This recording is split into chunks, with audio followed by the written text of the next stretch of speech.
Hello po, mapagpalang araw po mga kabisnes namin minamahal. Please pakisupport po mga kabisnes. Please like, share, and subscribe. Please support po Vera and Lito Official. Yun, pakisuportahan natin po mga kabisnes. Opo. Meron na po sariling YouTube channel si Kuya Vera, si Kuya Lito at saka si Ate Vera. Thank you po. Ano lang po, unahin nyo, Vera and Lito, no? Vera ang nauna. Baka minsan kasi nilito, Lito and Vera. Opo. Una po si Ate Vera kasi mas malaki siya. So yun na mga kabisnes, salamat po ha, supportahan natin sila. Thank you so much. Thank you po. Support po mga kabisnes, Vera and Lito Vlog Official. Opo. Yan, official na po sila mga kabisnes. Opo. Na sila Thank you ay po. isa na, excuse me po, isa ng vlogger. Thank you po. Sa larangan ng YouTube channel. Thank you po. Ate Kuya. Please subscribe, like, and share! Yun o. Salamat. Maraming salamat po sa suporta nyo lagi sa Vera and Lito Official mga kabisnes. At syempre, wag po natin kalimutan ang Kabisnes Official, Papa Dins TV, at ang Kabisnes Family. At syempre po, isama po natin lagi ang mga kagwangs mga kabisnes. Andito po ang ating Kagwang by Papaya Official, Kagwang Bong Official, Kagwang Boogie Official, Kagwang Boknoy Official, Kagwang Bornok Official, Kagwang Damulag Official, Kagwang Estong Official, at syempre Kagwang Entoy Official. At syempre Kagwang Wakiwak Official. So yun, napagpalang araw po mga kabisnes namin minamahal. Naimbag nga daw tayo amin mga kabisnes. Sana po nasa mabuti kayong kalagayan mga kabisnes. Saan man kayong panig ng mundo naroroon. So yun po. So yun, mapagpalang araw po mga kabisnes namin minamahal. Ito po. Nandito po ako sa kitchen dito sa Marley po. At nakatawa sa akin ay ang fried chicken po at ang lasagna mga kabisnes. Doon naman po sa loob ay may nakasalang din ng ate. Tinulungan ko po munang mag-prepare si ate doon ng mga sangkap na mga kabisnes. So pagka tulong ko po sa kanya ng mga sangkap, takbo naman po ako rito sa likod mga kabisnes. At nagsalang naman po ako ng fried chicken. Nakalis na din. Sino kaya pwede bumili ng kape? Na stick? At si ate Nika naman po ay nakatoka naman po sa kanya ang coffee jelly mga kabisnes. Si ate naman po ay nagluluto siya ng minudo sa loob. So yun mga kabisnes. Tapos na rin po namin ma-prepare yung Shanghai. Kagabi pa lang po nagbalot na ako ng Shanghai. Nakapag-prito na rin po kami ngayon. At nagluto po ko ng liempo. Minarinate ko po at inihaw ni Kuya Intoy at ni Kuya Pai mga kabisnes. So yun po ang mga kaganapan dito mga kabisnes. Si Kuya Istong naman po ay nagluto ng pato na adobo sa gata.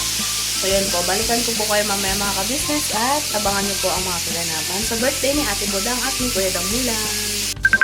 So yun mga kabisnes, tapos ko na po yung fried chicken at yung lasagna mga kabisnes. Ang binibira naman po natin ay yung garlic butter shrimp. So yun, ayan po yung rice. Opo, ayan po si Kuya Puknoy, mga kabisnes. Tinutulungan po kaming maghugas. Ayan o, thank you Kuya Bok. So ayan mga kabisnes. Lutuin po muna natin mga kabisnes. Balikan ko po kayo mamaya, papakita ko po kung luto na mga kabisnes. Yes, tapos na po ang ating shrimp butter. Shrimp butter. At shrimp garlic butter. Ayan po mga kabisnes.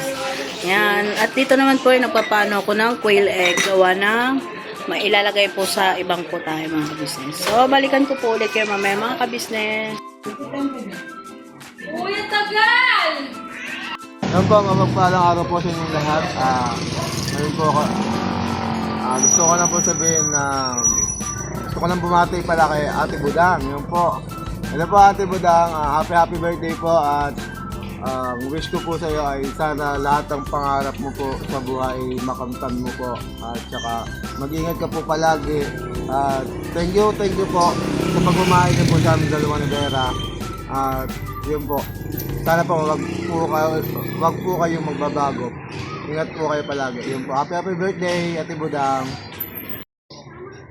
Yun po, ayun po, Ate Budang. Maraming salamat po din sa pag-aalala mo po sa amin pag nagkakasakit kami. At saka yung pag-aasikaso na kayo na rin po nagbibigay ng gamot sa amin, gano'n. Po. Yun po, maraming salamat po din sa pag-aasikaso at pagmamahal po. At maraming salamat din po, Ate Budang, dahil kasama ko po sa tumanggap po ng buong puso po sa amin pong dalawang ni Vera po. Yun po. At maraming salamat po sa First Family po. At yun po, Ate Budang, ingat ka po palagi at saludo po ako sa lahat po ng makakamit niyo po sa buhay. Yun po. Ate Budang, proud po kami sa lahat ng mararating mo. At hindi lang First Family po nung proud po sa iyo kung yung family ka business po. At bagaman din po kami dalawa ni Vera po, sobrang proud po kami sa iyo dahil pinabubuti mo po yung talagang pag-aaral niyo, ganun. Yan po, maraming salamat po, Ate Budang. Happy birthday po ulit, Ate Budang. So yun po, gusto ko lang pong bumate kay Ate Budang. Famous Ate Budang po, mga ka-business. So yun po, happy birthday, be. Sana ang wish ko sa'yo, sana makamit mo lahat ng mga pangarap mo sa buhay. Siyempre, malapit na yung ibang pangarap, malapit mo nang makamit yon. Alam namin yun na malapit na ang graduation mo. Sana hindi lang yun ang makamit mo sa mga iba mo pang iba mo pang pangarap ay makamit mo lahat-lahat. Tsaka syempre, andito lang kami bilang ate. Dito lang si Ate Vera kung meron kang papakisuyo, kung meron kang hindi kayang gawin, andito lang si Ate Vera. Anong silbi ng braso ng Ate Vera? Char. Ayun. At saka kung may request kang ulam, nandito lang din ako. Willing magluto kung hindi available si ate or busy si ate. Andito si Ate Vera. Tsaka syempre, andito ako kung sakaling may problema ka. Andito ako na masasabihan bilang ate. At saka gusto ko lang sabihin sa'yo, proud kami sa'yo, be. Sa mga grades mo pa lang, isa kami ni Kuya Lito mo sa proud sa'yo dahil napakatataas ng grades mo. Nakikita namin yung kasiyahan ng mama at papa mo. So yun, nakikita namin yung kasiyahan ni Kuya at ni Ate dahil sa tataas ng grades mo. Hindi lang naman ikaw, sa inyong tatlo. Kasi dati si Paps, naikukwento rin naman nila mama mo. Tsaka si Boss Dave, naikukwento rin naman nila. Tsaka syempre ikaw. Ang saya lang ng pakiramdam na yung mga ganong feelings ng papa at mama mo ay na-share din nila sa amin. Pero tsaka syempre, masaya at proud din kami kasi bilang extended family ng pamilya nyo, nararamdaman kasi namin yung pagpupursige mo din. Kasi lalo na ako, nakikita ko rin yung kung paano ka mag-review, paano mo tutukan, na ko yung pagpasok mo ng maaga, yun, yung pag-uwi mo ng gabi na minsan, yun, nasasaksihan ko. Kaya, isa ako sa proud talaga sa'yo, be. Tsaka syempre, nagpapasalamat kami ni Kuya mo kasi kung wala ang First Family, siguro, hindi namin alam ni Kuya mo kung nasaan kami. Syempre, kasama ka sa pinapasalamatan namin, hindi lang sa mama mo, hindi lang sa papa mo. Syempre, hindi naman nagdidesisyon kasi sila Kuya at si Ate na sila lang. Alam ko kasi na nagdidesisyon sila, kayong 5 ang nagdidesisyon sa bawat hakbang nila. Alam ko yun. Kasi, alam ko na bago kayo gumawa, minsan, alam ko na bago gumawa ng desisyon, bago magbaba ng desisyon, nag-uusap-usap muna kayong 5. Kaya, isa rin, ikaw sa pinapasalamatan ko. Kasi, isa ka rin sa nagtsatsaga sa amin ng kuya mo dito. At saka syempre, thank you be sa pag-aalala mo rin sa akin kasi lagi akong may sakit. Lagi, pag nagpupunta daw si Kuya Mulito dito, na taon na minsan nandito ka sa baba, tinatanong mo daw ako kung kumusta na ako. Thank you din, be, sa pag-aalala mo. Appreciate ko yon yung sa inyong buong pamilya. At syempre, siguro kung pasensya na kayo mga ka-business, nagiging emotional talaga ako. Hindi ko alam kung bakit. Syempre, sa pagpapasalamat, hindi naman mawawala sa akin yung pagluha. Kahit anong gawin kong pigil. Siguro, gusto ko lang din ilabas yung pasasalamat ko kay Ate Budang. Kasi, at saka syempre, nagpapasalamat pala ako. Kasi, hindi kasambahay yung turing nyo sa akin, kundi isang pamilya. Kasi nasubukan ko na rin mag-work sa iba. Yun, ay kukwento ko naman na nakapag-work na rin ako sa ibang lugar at saka ibang amo. Ay dito ko naramdaman yung ganito na ang turing sa'yo ay hindi kasambahay kundi kasama sa bahay, ganun. Kumbaga, ang kasambahay kasi sa akin, para sa akin, yung merong pagitan pa rin yung sa amo at sa kasambahay. Sa inyo kasi parang pamilya talaga. Hindi pamilya talaga ang turing nyo sa akin. So, sobrang nagpapasalamat talaga kami ni Lito sa inyo. Siguro, kung mayroon pang lalabis or mayroon pang hihigit sa salitang maraming salamat ay yun siguro yung lagi kong bibigkasin. Pero syempre hindi ko pa yun nare-research. Hindi ko pa alam kung ano yung term na pwede kong sabihin na mas level up pa doon sa salitang maraming salamat. Yun ang lagi kong sasabihin sa inyo. Tsaka syempre, proud ako at tsaka nagpapasalamat sa inyong buong pamilya kasi hindi lang hanggang dito yung pangarap nyo sa amin. Yung pangarap nyo sa amin ay kumbaga tinutulungan din ninyo kaming makamit. Tulad yan, syempre meron na akong nagiging sahod sa buwan-buwan yung pag-aano ko dito sa bahay ninyo. Bukod pa yung binigyan nyo ako ng tiwala at pag-asa na i-promote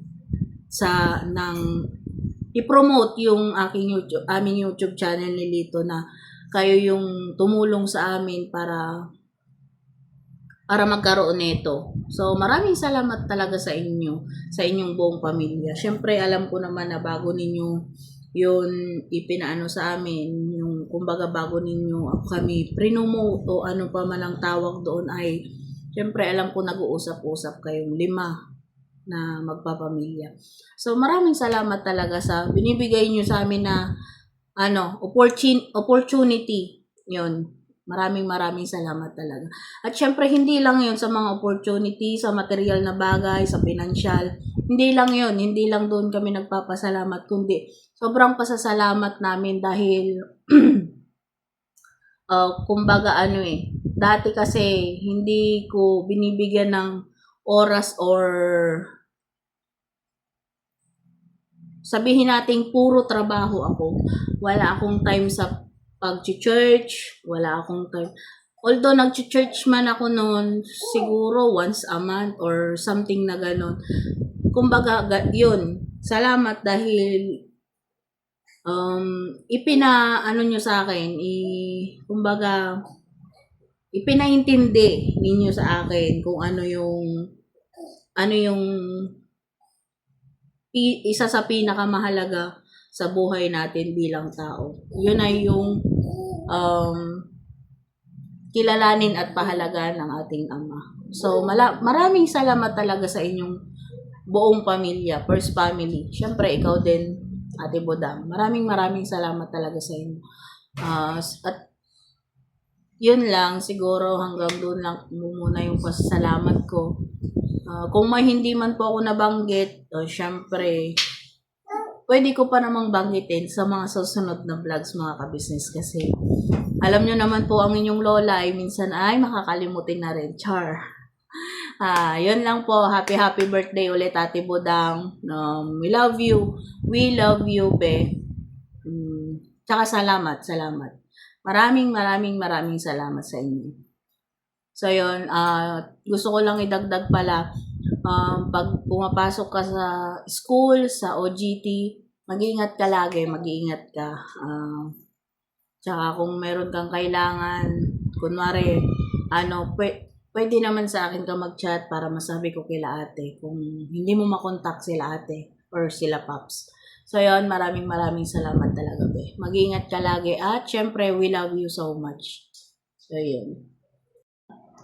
So yun mga ka-business, gusto ko rin po palang batiin ang Kuya Damulag dahil sabay po sila ng birthday ni Ate Budang. So yun Kuya Damulag, happy birthday, sorry. Happy birthday pala. Tsaka maraming salamat din sa mo rin sa amin ni Lito, pagtulong at pag-intindi. Maraming salamat sa paggabay lagi rin kay Lito. Maraming salamat din sa iyo, Kuya Damulag. Saka syempre, mag-iingat ka rin lagi sa pagdadrive mo pag ikaw ay namamasada. At syempre, naway bigyan kayo ng malakas na pangangatawan din. Syempre, may edad ka na. Sana mag-iingat ka rin lagi. At sana magsama kayo ni Ate Presi ng matagal at magmahalan kayo. Tulad ng sinasabi nila ate at kuya, maging honest lang tayo sa mga partner natin. Yun, maraming salamat. Happy birthday ulit Kuya Damulag. Mahal ka ng family ka business, kaya huwag kang magalinlangan na magsabi sa amin ng problema. So yun, nandito lang din kami bilang kapatid mo. Yun, si Lito na lagi mo rin nakakausap. So yun, happy birthday Kuya Damulag. Mag-iingat lagi at mahal ka ng family ka business.